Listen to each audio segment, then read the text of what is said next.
Bismillahirrahmanirrahim.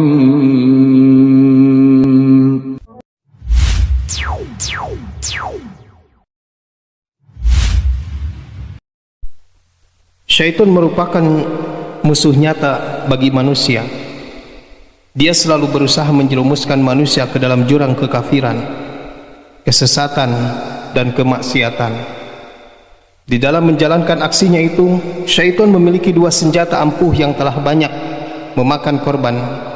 Dua senjata itu adalah subhat dan syahwat, dan dua penyakit yang menyerang hati manusia dan merusakkan perilakunya. Bahkan Rasulullah SAW beliau mengingatkan para sahabatnya akan fitnah yang besar, yaitu fitnah itu ada dua, yaitu fitnah syahwat dan fitnah subhat. Subhat artinya samar, kabur, atau tidak jelas. Penyakit subhat yang menimpa hati seseorang akan merusakkan ilmu dan keyakinannya, sehingga jadilah perkara ma'ruf menjadi samar dengan kemunkaran. Maka orang tersebut tidak mengenal yang ma'ruf dan tidak mengingkari kemungkaran. Bahkan kemungkinan penyakit ini menguasainya sampai dia meyakini yang ma'ruf sebagai kemunkaran, yang munkar sebagai yang ma'ruf, yang sunnah sebagai bid'ah, dan yang bid'ah sebagai sunnah, al-haq sebagai kebatilan, dan yang batil sebagai al-haq. Kemudian penyakit subhat ini misalnya keraguan, kemunafikan, kekafiran, dan kesesatan. Syahwat artinya selera, nafsu, keinginan, atau kecintaan. Sedangkan fitnah syahwat atau penyakit yang mengikuti syahwat, maksudnya adalah mengikuti apa yang disenangi oleh hati atau nafsu yang keluar dari batasan syariat. Fitnah syahwat ini akan menyebabkan kerusakan niat, kehendak, dan perbuatan orang yang tertimpa penyakit ini. Penyakit syahwat ini misalnya rakus terhadap harta, tamak terhadap kekuasaan, ingin populer, mencari pujian, suka perkara-perkara keji, zina, dan berbagai kemaksiatan yang lainnya. Kekhawatiran Rasulullah SAW terhadap penyakit subhat dan syahwat. Rasulullah SAW telah mengkhawatirkan fitnah kesesatan, syahwat, dan fitnah subhat terhadap umatnya. Beliau SAW bersabda, "Fawallillah, demi Allah, la faqra akhsha alaikum, bukanlah kefakiran yang aku khawatirkan atas kamu, walakin akhsha alaikum an tabassatu alaikumud dunya kama busitat ala man kana qablakum." Tetapi aku khawatir atas kamu jika dunia dihamparkan atas kamu sebagaimana telah dihamparkan atas orang-orang sebelum kamu.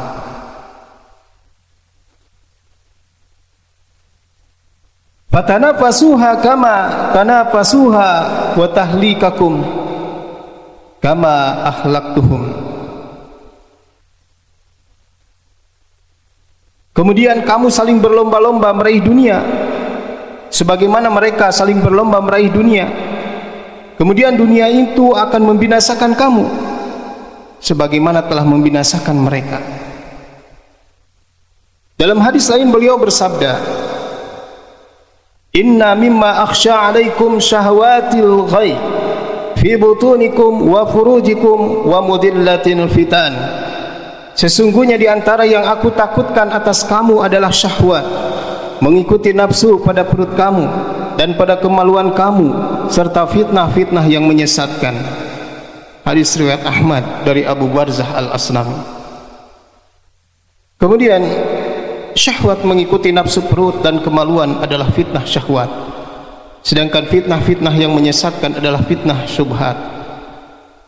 Kedua fitnah ini sesungguhnya juga telah menimpa orang-orang zaman terdahulu dan telah membinasakan mereka. Allah Subhanahu wa taala berfirman, "A'udzu billahi minasyaitonir rajim.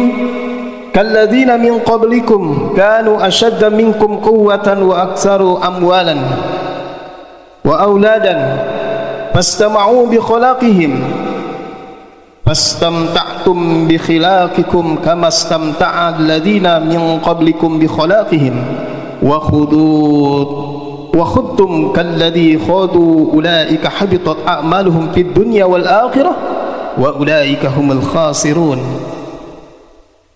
Keadaan kamu orang-orang munafik dan musyrikin adalah seperti orang-orang sebelum kamu. Mereka lebih kuat daripada kamu dan lebih banyak harta benda dan anak-anaknya daripada kamu.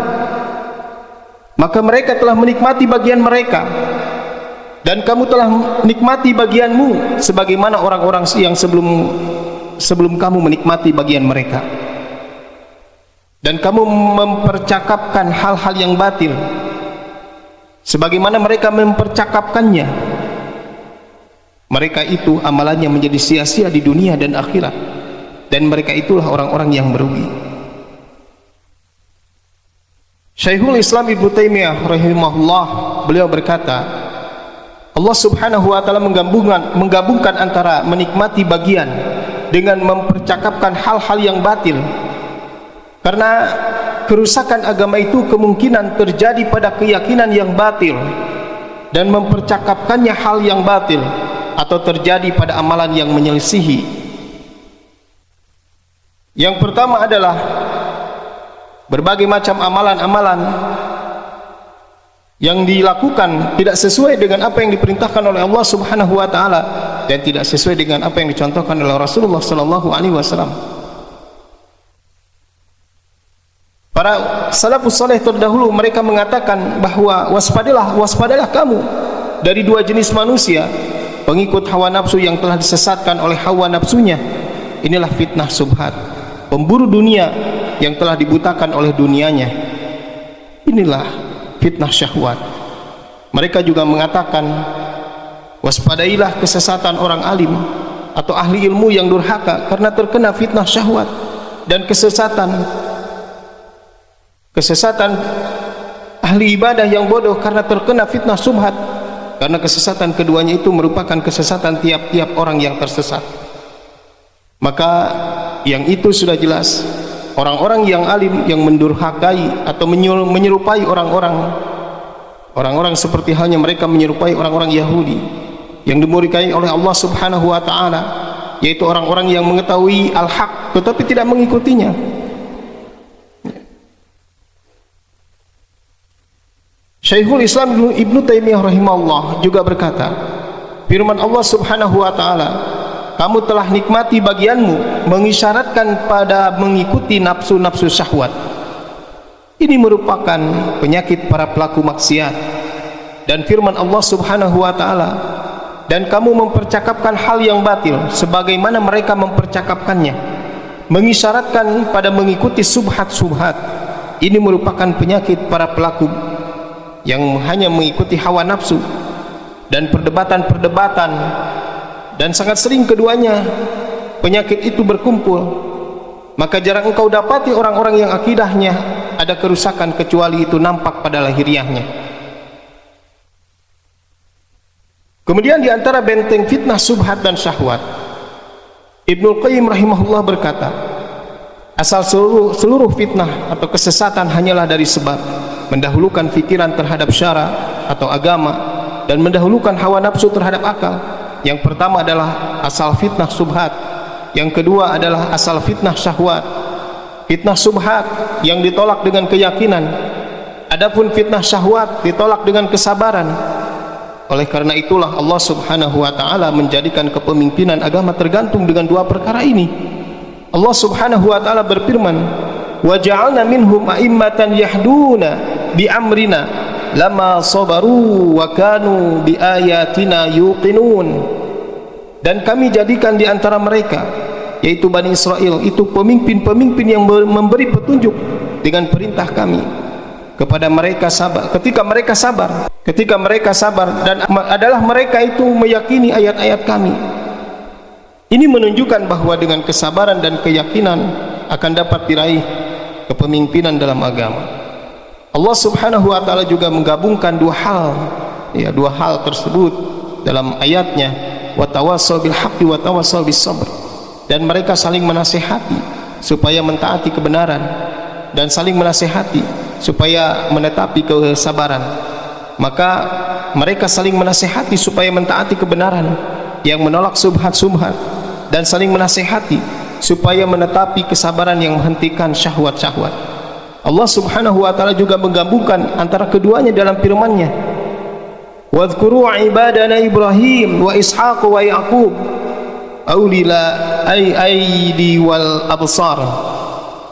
Dan ingatlah hamba-hamba kami Ibrahim, Ishaq dan Yaqub yang mempunyai perbuatan-perbuatan yang besar dan ilmu-ilmu yang tinggi. Maka dengan kesempurnaan akal dan kesabaran, fitnah syahwat akan ditolak. Dengan kesempurnaan ilmu dan keyakinan, fitnah subhat akan ditolak. Maka kita sudah jelas harus kembali apa yang disampaikan oleh Rasulullah SAW tentang bagaimana kita sebagai seorang muslim menghadapi fitnah-fitnah tersebut. Sebagaimana Rasulullah SAW sebelumnya mengingatkan kepada para sahabatnya akan fitnah yang besar. Fitnah itu ada dua, fitnah syahwat dan fitnah syubhat. Fitnah syubhat adalah fitnah yang merusak ilmu sehingga mengikuti aliran-aliran yang sesat, pemahaman-pemahaman yang sesat, kesamaran dan ketidakjelasan. Sedangkan fitnah syahwat adalah fitnah yang merusak keinginan sehingga membuat kita tertipu dengan dunia, kedudukan, jabatan, harta, wanita dan lain-lainnya. Maka ketika terjadi fitnah itu, Nabi SAW menyuruh kita untuk kembali kepada Islam yang murni yang telah beliau wariskan kepada para sahabat radhiyallahu anhum.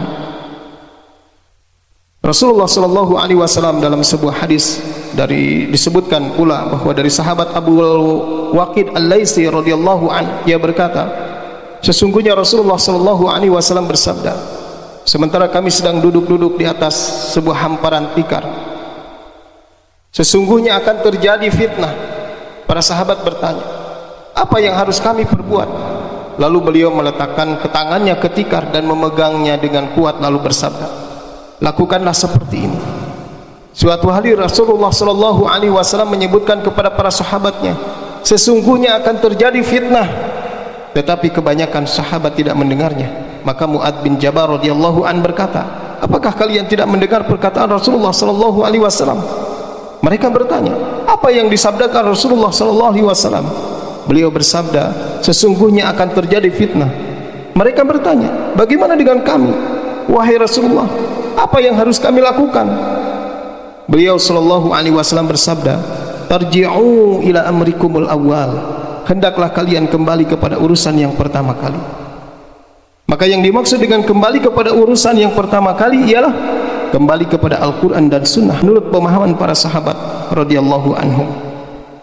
Dan inilah menjadi pegangan bagi kita semuanya, sebagaimana Rasulullah SAW mengingatkan kembali kepada kita, inni qad taraktu fikum sayyaini lan tadillu ba'dahuma kitaballah wa sunnati.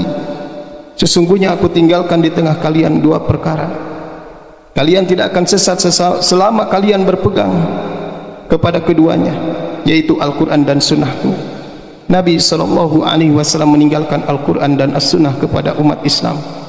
Yang sudah jelas kita akan senantiasa berusaha untuk memegang wasiat dari Rasulullah SAW. Semoga kita diberikan kekuatan oleh Allah Subhanahu wa taala menjadi seorang muslim yang senantiasa selalu bersabar menghadapi berbagai macam ujian dan cobaan, termasuk fitnah-fitnah, baik fitnah ya yang berkaitan dengan subhat ataupun syahwat.